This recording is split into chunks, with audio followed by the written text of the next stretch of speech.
हरे राम हरे कृष्णा हरे कृष्णा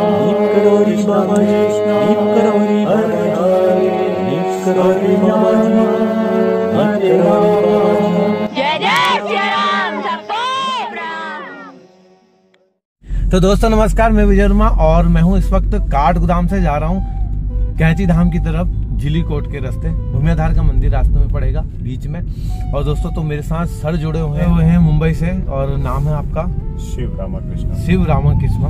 मैं लाइट बुझा देता हूं क्योंकि सर कैमरे में नहीं आना चाहते हैं। मैं आगे की जो रोड रास्ता है कैंची धाम जाने का नाइट का, तो वो रास्ता में दिखा रहा हूँ। और सर आपका चेहरा वो दिखाना नहीं चाहते हैं, तो आप उनके इंटरव्यू ऐसे ही सुन सकते हैं। बताइए। तो मेरा माफ़ी चाहता हूँ पहले चेहरा ना दिखाने को लेकर के, क्योंकि कुछ कारणोंवश जो मेरा रोल है, जॉब रोल है, उसके अंतर्गत मैं नहीं दिखा सकता। बट ठीक है, मैं आपको अपने शब्दों के जरिए आपको बाबा का अनुभव शेयर करता हूँ। मेरा नाम शिव रामाकृष्ण है और मेरा बाबा के साथ अनुभव मैं कभी आया नहीं। मैं पहली बार कैंची धाम आ रहा हूँ। और मेरे साथ क्या इंसिडेंट हुआ स्टार्टिंग से कि मैं बाबा को लास्ट अप्रॉक्स 6 साल से मैं इंटरनेट पे स्क्रॉलिंग के थ्रू मुझे पता चलता है। जब भी मैं इंटरनेट में स्क्रॉल करता हूँ तब मैं बाबा को देखा था। तो मेरी एक्सपीरियंस सबसे पहले बाबा के साथ ये हुई थी कि मैं कुछ काम बस मैं ऑफिस गया था। ऑफिस जाने के बाद मैंने एक जगह एक फ़ोटो देखी थी बाबा की।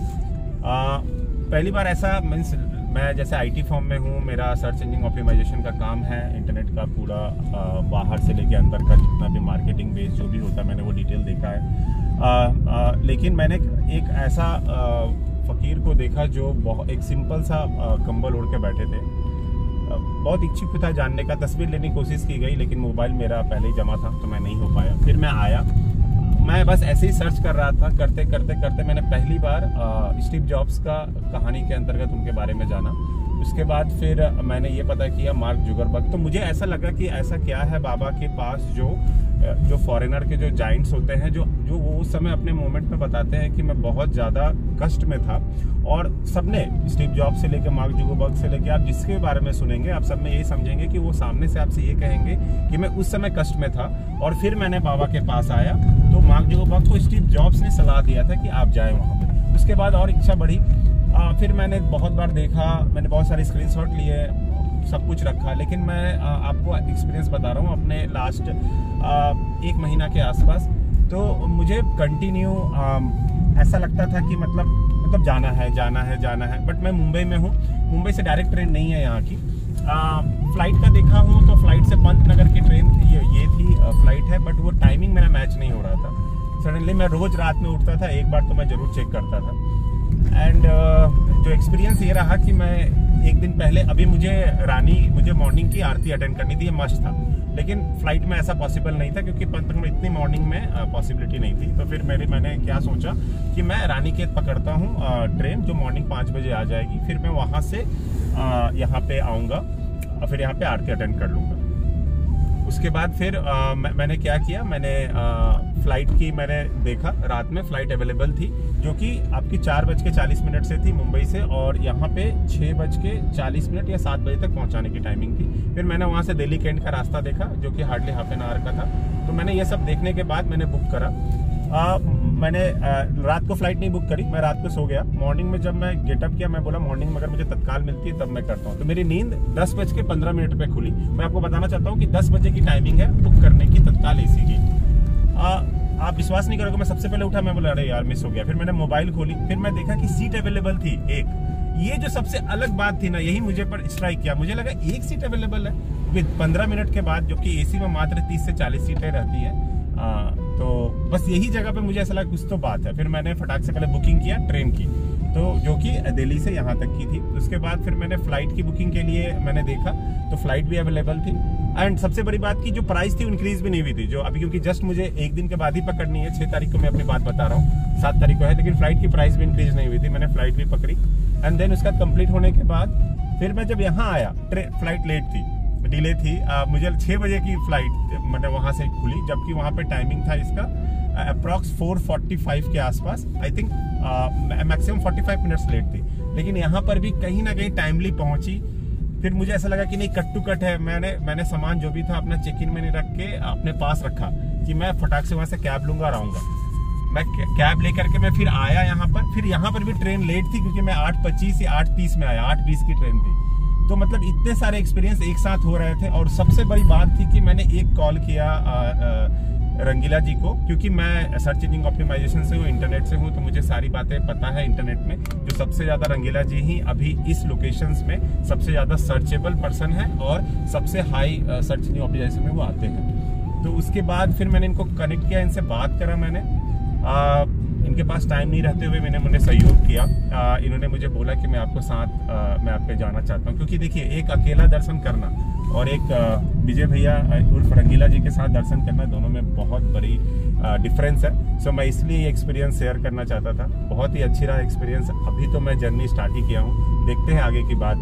मैं किसी तरह आपको अपडेट कर दूंगा। शुक्रिया। अच्छा, और सपनों में दर्शन? सपनों का दर्शन ये था कि मुझे मतलब ऐसा नहीं पता चल रहा था कि मतलब ये मुझे बस ऐसा दर्शन आता, मैं बाबा का छवि नहीं देख पा रहा था, बट मुझे ऐसा लग रहा था कि एक ऐसा है कि वो कह रहे कि बस मतलब ऐसा देख रहा हूँ कि मंदिर है हनुमान जी का। बस मैं बार बार यही देख रहा हूँ कि एक मंदिर है हनुमान जी का। मैं कल रात को भी सोने में जब सोया ट्रेन में, मैं सिर्फ ऐसा देख रहा हूँ कि मतलब कोई उठा रहा है कि उठो, आ गया। लेकिन जब मैं उठा तो उस समय मतलब आई थिंक 10 मिनट पहले, इससे पहले हल्द्वानी करके स्टेशन है, वहां पे मैं पहुंचा। तो मुझे ये कंटिन्यू आ रहा है और सब वास्तविकता एक साथ मेल होना बहुत बड़ी बात है।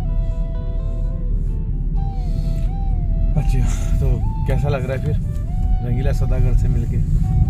देखिए, रंगीला सौदागर, इससे पहले रंगीला जी इतने दिन से चला रहे हैं, सबको ही मिल रहे हैं, तो एक बहुत ही प्रशंसनीय अनुभव रहा हमारा उनके साथ और आगे भी रहेगा। और दूसरी बात यह है कि उनके साथ ही जाना एक अपने आप में बहुत बड़ी बात है।